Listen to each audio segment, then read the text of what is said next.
Want to feel old instantly? Black Ops 1 turns 14 years old this year, so pour your bowl of Raisin Bran, turn off Jeopardy, and get ready to unlock the rarest BO1 Zombies achievements on every map. If you enjoy this video, consider liking and subscribing. This will help me know what you want to see more of. Kino der Toten has no achievements, but I have to show respect to the classic. And yes, I know what the internet says about this map. Soft.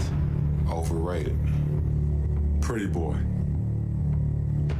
A bitch. See Me, Stab Me, Heal Me has a 4.87% completion, and you have to use Pack-a-Punch Ballistic Knife to revive a teammate. Now, it's a co-op achievement, and since there were a lot of really kind comments about the co-op part of my Black Ops 2 video, my wife is back to help me out here. But BO1 split screen is goated because it actually stretches across the whole screen. I'm on the top and she's on the bottom, so insert sex joke here. We started out in the lobby waiting for the show to start. The map came out in 2010, so I'm assuming I'm probably annoying her about the upcoming Green Lantern movie. After a couple of rounds of building up points, we headed out the right door. Since the mystery box is in the foyer, my wife decided to go for a spin while I stuck with the MP40. Normally I'll hit the box like her when we play together so I can get in on the FNFAL and drag enough action early. But money is the name of the game, and I'm the one who needs to willingly get the ballistic knife. As usual, my wife does all the work killing zombies up the stairs as I watch down below, but we eventually push our way into the theater and flip on the power switch. Eventually some flaming dogs showed up and, well, let's just say that we've become cat people in recent months. Playing Kino on Black Ops 1 with my wife again brings back so many great memories. I don't consider Kino der Toten to be the best map of all time, but I feel there's a lot of circle jerking online that leads to people excessively hating on it because it's the cool thing to do. Things got a little interesting on round 13 as it's not the easiest thing to coordinate two people running on the stage. If you go in opposite directions, you're screwing over the other player as their train collides into yours, resulting in my wife taking it down. Thankfully, we both had monkey bombs at this point, so I saved her, and when the hordes were thin, I was blessed, with the ballistic knife. All I had to do was shoot the box with my shotgun and a sniper to make it happen. 14 rounds to get this piece of garbage is a little excessive considering I get this dumb thing probably 5 times when I'm playing solo. It was now just a matter of gathering 5,000 points to upgrade my poop into a booger. My wife had to use the teleporter to save herself from going down, so I was left all by my lonesome and even got caught in this corner. I don't know how, but I managed to get the hell out of there and live to suck at zombies another day. On round 15, I finally got enough points, which probably would have been easier if we had split up and trained in separate areas, but it is what it is. After returning and killing the last 2 stinky boys and my wife taking an intentional down, I fired my knife into her and revived her for the first achievement. You can call me a nostalgia whore if you want, but the 5 intro is still the best intro of all time. Hands off the merchandise requires you to kill the Pentagon thief before he jacks your stuff and has a 4.95% completion. It's also 5's only unique achievement. Let's get historical. It starts with normal Black Ops 1 stuff, kill some zombies, grab quick revive, and buy the MPL because it's so shiny. I must have been a good boy this year because I got double points on round 4 that allowed me to make my way all the way down to the basement and turn on power. After jumping into teleporters for half a minute, I found myself at the top level and got in a position by the elevator. I read a guide that would let me get this achievement done quicker by downing myself in Mustang and sallying the Pentagon thief, but I have an IQ below 0 and downed myself way too early and forgot you can't use the elevator during the Pentagon thief round. No worries, I stabbed an old man repeatedly in the back until he died. Being cute didn't work, so now I was gonna go to my original plan. I purchased Juggernog on the next round and proceeded to kill some zombies. After confirming the box location was with the pig, I bought quick revive and returned to the war room to train some more. After reaching the end of the next round, I spun the box in the pig room and said hello to Crispy Bacon himself. I was plenty happy with an AUG, so after a few more minutes of teleporting, I went back upstairs. Was anyone else super confused when they saw a mule kick machine here for the first time? My wife and I had no idea what it was because it wasn't there for most of the game's life cycle before it was added in the Moon update. More shooting in government property ensued, and I found myself on the FBI's most wanted list. This was followed by more gambling, but that's okay because sports betting is legal where I live. Skipping ahead a bit because Christmas came early for zombies dad jokes, I got the Galil in what I wanted most, the winner's howl. You're probably furiously typing, why the hell would I want this piece of poop? Granted, you're right, it's horrible. Maybe a top 5 worst wonder weapon ever. But here's the thing, it owns the Pentagon thief. Watch as I run around this upper section of the war room and put this guy's head right next to Walt Disney's as I unlock the achievement as well as a max ammo and a bonfire sale. We go from the land of the free to Commyville. Ascension's rarest achievement is Space Race, requiring you to pack a punch a gun by round 8. It has a 1.62% completion. Let's just say I hope you like old-time TV shows because a lot of this footage is going to be in black and white. I grabbed quick revive and started poking zombies. I knew I had to be fast because this oversized fidget spinner would steal my kills and rob me of points, but I couldn't call it any slurs doors because those stopped being socially acceptable sometime during Obama's presidency. After 2 rounds, I exited the spawn room and bought the normally shiny but now black and white MPL. The plan is simple. Sit in this room and rack up enough points with the MPL. I needed around 15,000 total to open the remaining doors and pack-a-punch a gun. I played Ascension a few times on Black Ops 1 back in the day with my wife, who had the first 2 DLC, but the most times we played this map have been on BO3 Zombies Chronicles. It's noticeably more black and white here. On Chronicles, there's a light shade of green or some color like that, and you could still see a red light in one of the windows, for example. Here though, it's purely black and white minus my HUD. I have to say, I prefer it this way, even if the map does look significantly better in the Chronicles version when you actually do turn on the power. Round 7 came around and it would be the most important round. If I wasn't able to save enough points by the end, I'd have to restart. A glorious double points was a mere 5 feet from Nikolai's stubby arms, but in my attempt to grab it, I got squeezed by a couple of zombies and took it down. I knew that I didn't have enough points to grab quick revive again, so if I could just stop sucking at zombies, I could complete the achievement. Easier said than done, my friends, but eventually I trimmed the zombies down to an acceptable level and made my move. I ran up to the roof and like a 70s song was blinded by the light via the power switch before I made my way across to the first lunar lander. I rode back to spawn, admiring the scenery. I made my way across the map, flying back on the second lander. As I made my way back over to the most easy peasy lemon squeezy training spot in Black Ops 1, I took a magic carpet ride back home, unlocking another achievement. If you're wondering how the hell I haven't done this one before, because I only bought BO1 on the Xbox in the past couple of weeks due to some birthday money. If you're wondering why I didn't use plutonium to get it for free on the PC, it's because I genuinely don't know if my laptop could run the game and record without issues. I launched the rocket before dropping down and my heart sank. There was another door to open. Before accepting the L, I went back around when I remembered that I actually just dropped too soon, kind of like how I was born a week early. I tossed my MPL into the machine as well as myself, but unfortunately only the gun got stronger. There was no noticeable increase to my pain. Call of the Dead brings the star power and some enjoyment for sniping enthusiasts. Shooting on location is unlocked by killing 10 zombies with a single scavenger shot from 100 feet away with a 0.80 completion percentage. The start of the game is the same as any other, grabbing quick revive, shooting and knifing zombies, but this time also avoiding a 9-foot tall George Romero. After freezing my grapes off, I made my way partially through the ship to buy the MP40. The MP40 and I had a nice afternoon on the boat, shooting some shirtless zombies whose nips could probably carve through a block of cheese. Back at spawn, a death machine dropped, so I decided to bully George. At least that's how my school bullies did it to me. Hundreds of minigun rounds to the face. Eventually I dished out the 2,000 points to open the remaining doors to power and flip the switch. I killed plenty of more zombies on round 5 on the boat before opening the barrier that led to the lighthouse and picked up the AK-74U off the wall. Things went sideways on the next round as I was forced into the freezing water and took it down. I was afraid it was going to be a game over because I kept freezing even when I was down, but I managed to wiggle my way back onto land to buy Juggernog on the boat and more ammo for the AK-74U. After farming points at my trusty training spot, I picked up quick revive and opened the lighthouse and began searching for the mystery box. I opened the doors to the top of the lighthouse and started spinning the box. My first hit was actually a productive one, giving me the ray gun. I chucked it up to the mystery box, suffering from hallucinations caused by hypothermia because it didn't give me a Spectre ballistic knife for that one pistol. Still, it wasn't the scavenger, so I left before George forced me to fall down like Luke in the chamber in Cloud City. Finally, on round 15 and 24 box hits, I was blessed with the scavenger. Maybe some of you more familiar with the map can let me know if this is a normal amount of spins to get it, but in the time it took me to get it, all my children have grown up and moved out. Now to complete the achievement. The bottom of the lighthouse is spacious enough for training, even with that asshole George hanging out. So if I could just gather 10 slow crawlers in the lighthouse, I could bolt for the ship and take my shot. I pack a punch the scavenger, open up an orphanage for the legless, and took my shot. This is the one time I wish I was playing on PC, because I could have made this a cool cinematic moment, but I completed the achievement all the same on round 18. Shangri-La, probably a top 5 hardest zombies map of all time, is up next, and I have to admit something. At least according to the tab on Xbox, the rarest achievement is Time Travel Will Tell, but that's the Easter egg, and that requires 4 players. But maybe doing Easter eggs with subs or members would be something I could do on this channel. That being said, Small Consolation is the rarest soloable achievement on the map with a 1.08% completion. You need to live out the child-free wet dream of turning every kind of zombie into a baby and punting them. If there are any Civilization fans out there, don't some of these zombies look like the series depictions of Gandhi? Seriously, I can already feel the heat of nuclear fire fast approaching. With that out of the way, I bought a barrier and purchased the MPL before returning to the spawn room to kill more zombies, and this monkey who turned my insta-kill into a max ammo. Thank you, Night at the Museum. After gathering enough points, I made my way underground and turned on the power, letting the waters flow. Much like Call of the Dead, all that was left to do was just keep exercising my Second Amendment rights until I had the perks I wanted and the 3179 JGB215, otherwise known as my Wi-Fi password. Unlike Call of the Dead, this map is harder than my abs. Okay, Ascension is more like my abs, but that's Hostess's fault, damn it. The transition to round 5 is when I bought Juggernog, pouring that eggy beverage down the hatch and getting buff. That's helpful because that's when the first napalm zombie showed up and disoriented Dempsey with its explosion. One thing that annoys me about BL1 zombies was all the unnecessarily exaggerated screen effects from enemies like the Nova Crawlers and the napalm zombies. At least the fire catalyst in Black Ops 4 only put some strawberry jelly on your screen. On round 6, I was finally able to get to the mystery box by the waterfall. I decided to play the slots a few times, but unlike my honeymoon where we tripled the cash we brought, I only left with a python. That's alright with me though, because it's still a one-shot kill for another few rounds. Round 7 came and went, so I went back to the box for some more fun times. Once again, no baby gun, but at least I got monkey bombs, so it's not a complete loss. Back to the spawn room on round 8 to deal with the first Shrieker. Just another in a long line of zombies to screw with my screen. This one didn't bother me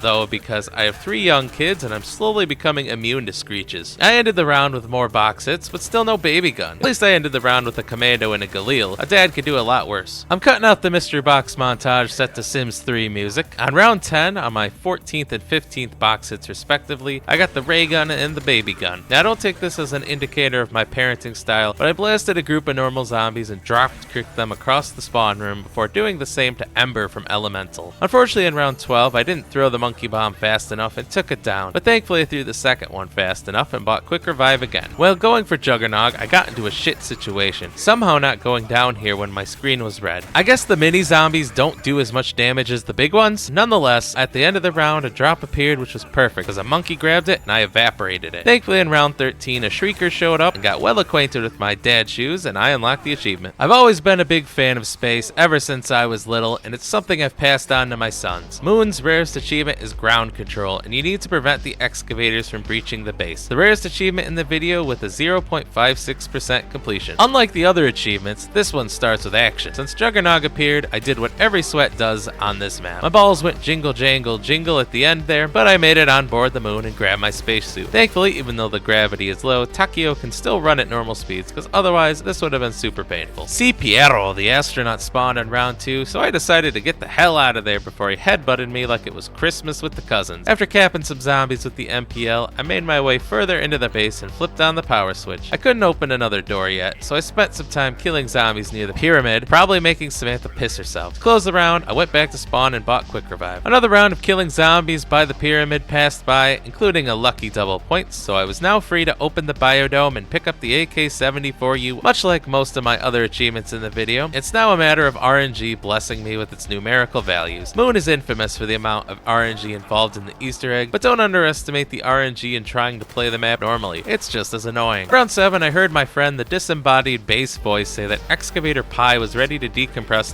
Tunnel 6. So like any genius, I discarded my spacesuit in an environment where there's no oxygen and the temperatures range from 250 degrees to negative 410 degrees Fahrenheit for an original Game Boy. Do you know how much an original copy of Pokemon Red goes for? I made it back to spawn room and hacked Excavator Pi, the first of 3. After killing zombies and a little moon parkour to mitigate my lack of ammo, I went to get more ammo for my AK-74U. Unfortunately, Buzz Lightyear caught me, jacked my quick revive, and headbutted me back to the start. Since my pulse was racing after getting 5 Nights at Freddy'd, I opted to upgrade the firepower by picking up the M16, failing to jump over the launch pads twice, then venturing back to America for a tour of the set of the movie Independence Day. My plan was to train in the biodome while the rounds go by thanks to how spacious it is. Seriously, you could fit an enormous amount of clickbait thumbnails in this area. I used the hacker to flip the ammo on the M16, so now every refill of Pack-a-Punch costs 600 instead of 4,500. It's a huge boon here in Black Ops 1, so I can only imagine how broken it is in Black Ops 3 with actual good guns. Fast forwarding a bit, I found myself enjoying this AUG too much to throw away, so I bought Mule Kick in case I actually did end up with the wave gun. I feel like Mule Kick is a lot more useful here in Black Ops 1 compared to the newer games where you barely use the mystery box. I managed to clutch out an escape on round 13 in the labs despite being half blind. More half blind than I normally am. Thankfully, I didn't try any more tomfoolery and was rewarded with the ray gun when I only had a single zombie left. After getting down to 4,400 points due to failed box hits, I decided to grab PhD. Tragically, I ran out of ammo for my AUG, but I honor its life by acquiring the wave gun after 14 total box hits. It's pretty jarring going from not hitting the box once during the BO3 and 4 videos to hitting it nearly 80 times times making this one. Welcome aboard, Captain.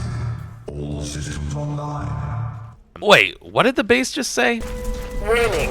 Excavator Epsilon will cause decompression of biodome. Oh, okay. Round 15 brought me more good fortune. Excavator Epsilon tried to ruin my fun at Biodome, so I zipped back to Earth, picked up some cheese curds from Culver's, then hacked the excavator at spawn. That's 2 down, 1 to go. Unlike past attempts at this, I was feeling a lot more confident thanks to having the wonder weapons and knowing the Biodome layout better. As long as you keep the Biodome bubble from getting popped, Moon's a pretty chill map. I pack-a-punched the wave gun on round 16 for extra protection and returned to the Biodome, slowly entering the door as usual so I wouldn't get jump scared by Star-Lord. I hit the jackpot on round 18 because Excavator Omicron came around to ruin Tunnel 11's day. The Takia wasn't about to let that happen. After a quick trip back to Groom Lake, I teleported back to the moon and hacked Omicron to unlock the achievement. I've seen some people say it took them into the 30s to beat this achievement, so to get 3 different excavators back to back to back is almost too good to be true. Thanks for watching this video. I'm going to release non-achievement videos as well. Let me know if there's anything else you'd like to see. But if it involves broccoli, I'm putting my foot down.